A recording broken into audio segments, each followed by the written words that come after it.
All right, what's going on, guys? Trev back again, here to bring you another video. This one's going to be doing my review for the second episode of Fear the Walking Dead Season 7. This one is called 6 Hours.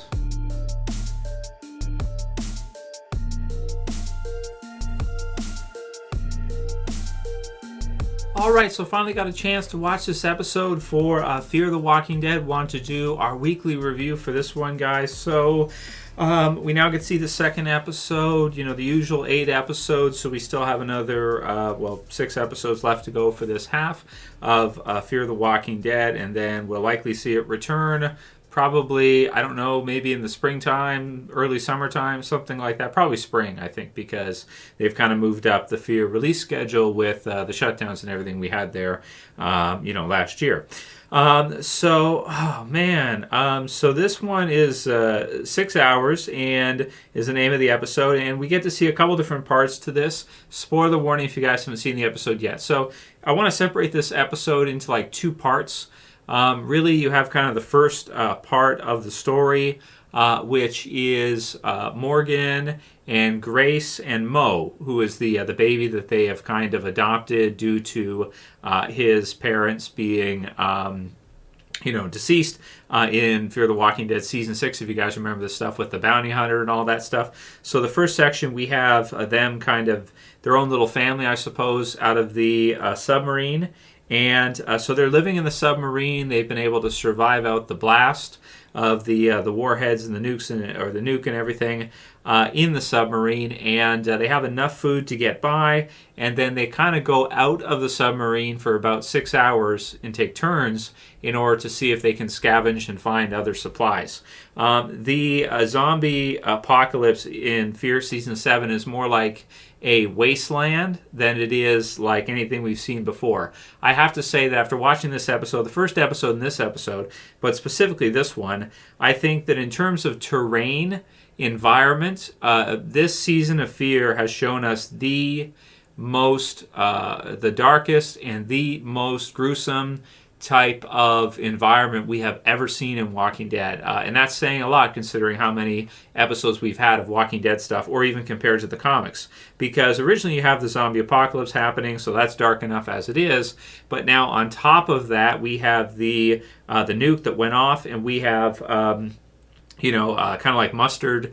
It's sort of like mustard air, or I don't know what you would call it. I want to say mustard gas, but it's not mustard gas, but it's the fallout from after the nuke has gone off. So you just have a just a brutal type of living situation for anyone in that area.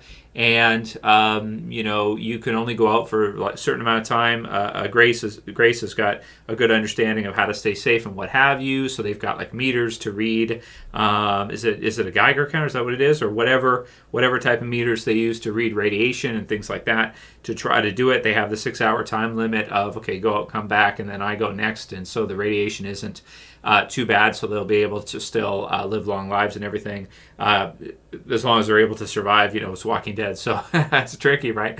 But so they go out in this one, and so that's kind of the first part of the episode, is them sort of going out, and then at a point here, Morgan decides, we can't keep doing this. We have to leave and go find something better, get out of here, whatever. It seems like they haven't had any contact with the survivors of the prior group. They haven't seen anybody, it sounds like, so he's decided that they're just going to leave. So he sort of reveals to Grace this vehicle he's kind of put together, which is pretty decked out. It's got I think, bar sections at the front, stuff like that, just in case.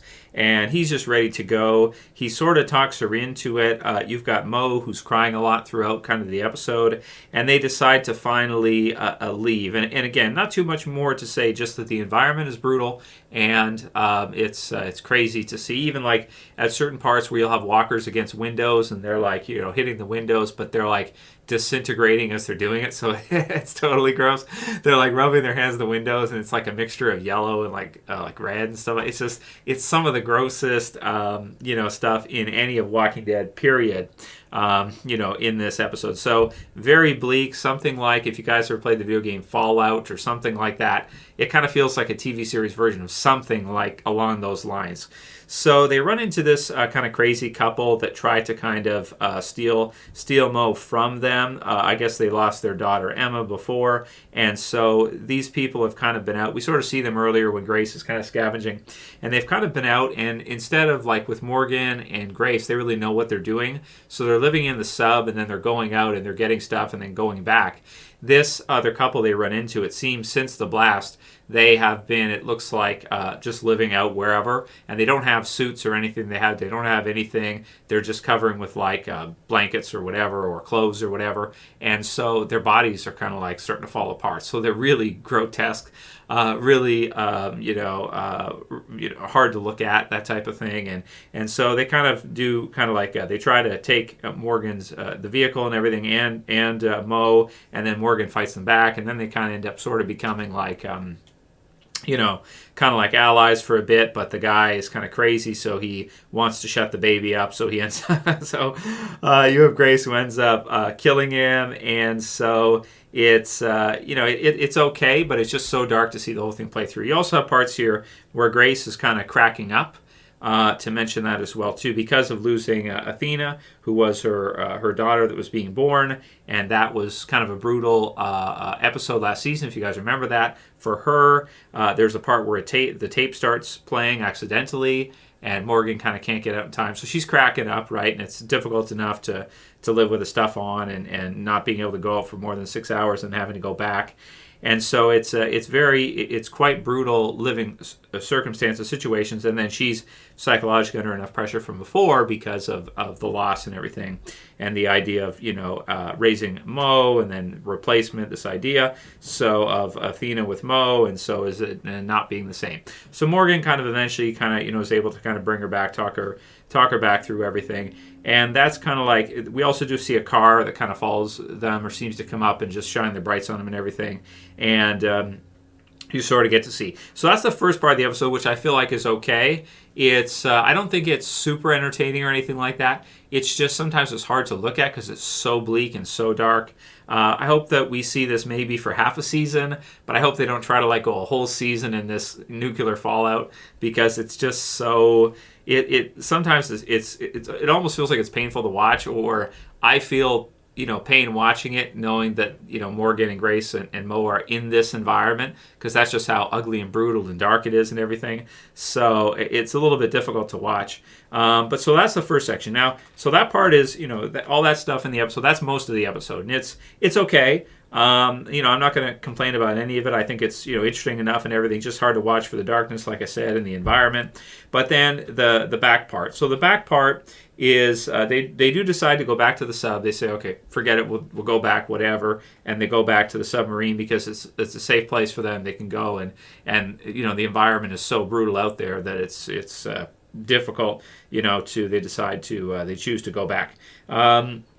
So they do. Now, when they get back to the submarine, they run into Howard, I think is his name. So Howard is actually, he's kind of awesome. He's awesome in a strange way, because he's kind of, one of those highly introverted type of people. He kind of seems like Strand's butler or something. Like he feels like, not that Strand seems like he's Batman or he's a good guy, but he's kind of like Alfred-esque in some ways, I think. Like, he doesn't talk a whole lot. He stands up straight, and he kind of like speaks to you directly, and then he doesn't say anything after. He's kind of creepy. He's got some creepy vibes going. So Morgan, Mo, and Grace get back to the submarine, and then we have Howard and some of kind of like the troops that he's got with him sort of reveal themselves and everything. Howard takes off his mask to show that it's him, and there's a few other soldiers kind of with him, and they've got pretty good firearms here.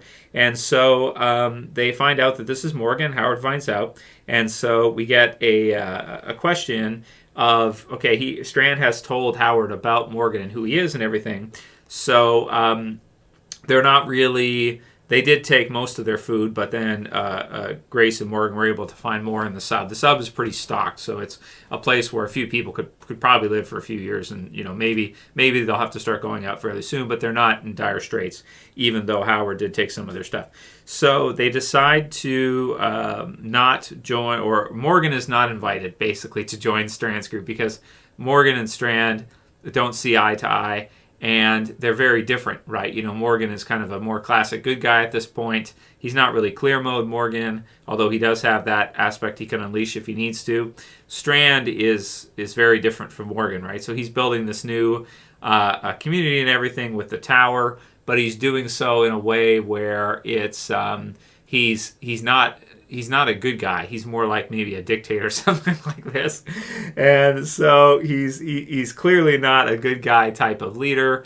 And he doesn't offer Morgan to join, or he's not like, oh, sorry about before, have Howard bring him back, whatever. No, he is not allowing Morgan to come back. But they do give the offer for Grace and the baby to go back, and Grace and the baby decide no, they're going to stay with Morgan. So this is an interesting development. So I love that stuff. You have a real nice setup here between Strand and Morgan, but you have Morgan in an unfortunate. It's kind of almost feels like luck in some ways that Morgan is not luck for Morgan, luck for Strand that he found this building that is so big and has so much, and is able to start a community there. And that, it's a place that they're going to be able to live, and they're kind of safe inside. And he's found other people to kind of recruit and bring in and everything like this. Whereas Morgan and Grace are just kind of just trying to basically survive bare minimum, and they're in the sub. So kind of with a stroke of luck here, Strand has found a good location with the tower and been able to recruit people, been able to get supplies, been able to even start growing things and this whole thing, and get things going to a point where it doesn't feel like Morgan would be able to catch up, at least not right now. Morgan and Grace and the baby are just trying to basically make it day to day, and there isn't really any question of Morgan. It doesn't seem running into any of Dwight or Sherry or anybody from before. We really have no question where any of them are, and how many of them are alive we don't know, or anything of the sort. So you have a really nice setup here for kind of Strand as this dictator type villain, and Morgan as kind of our hero protagonist who's a good guy and just wants right for everybody, doesn't want to hurt anybody. And what happened last season between Strand and Morgan, some really good kind of setup here for a confrontation, right? So awesome stuff. Now, to add to that, somebody spoiled this for me. They had told me about the return, a spoiler warning, of the bounty hunter character from season 6 with his brother, who I guess is his twin brother. And somebody ruined this for me last week. They told me, I don't know, they sent it Wednesday or something. So when I saw this, I kind of remembered in my mind, this comment from a viewer who told me, I forget who it was who told me, but they were like, oh, he's going to return, and it's going to be his twin brother. So he finds the box, it seems, his twin brother that has Morgan Jones on it. Probably knew his brother was a bounty hunter, what his brother was up to, and so he is kind of, it seems, his brother, very similar to him, is going to try to avenge his other brother. So he's talking to the head in the box of his brother, and it's kind of awesome. It doesn't feel kind of silly that he would have a twin brother. It kind of feels like he was just so awesome that they were probably like, damn it, why did we kill him off? He was an incredible villain and everything. It's we should have done more. Oh, I know, he'll have a twin brother, right?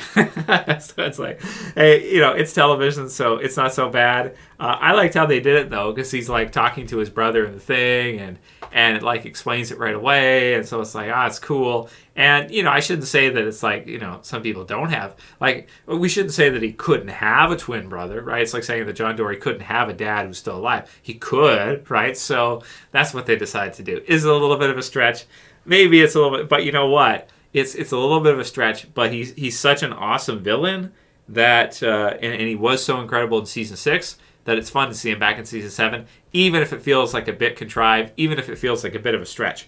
So I'm going to give this episode a 9 out of 10. I thought it was awesome, and the only thing that got to me a little bit was to see the air everywhere and just see the environment, especially when the zombies are on the thing. It got a little hard to watch because they're rubbing the thing and they're falling apart as they're doing it, and they're exploding when the car hits them and stuff. It's it's just kind of brutal, right? It's like, oh my god, this, in theory, thinking that a nuke would go off and we could see like a zombie apocalypse wasteland. In my mind, it seems so much cooler and it seems so much more nasty now than it did it did before.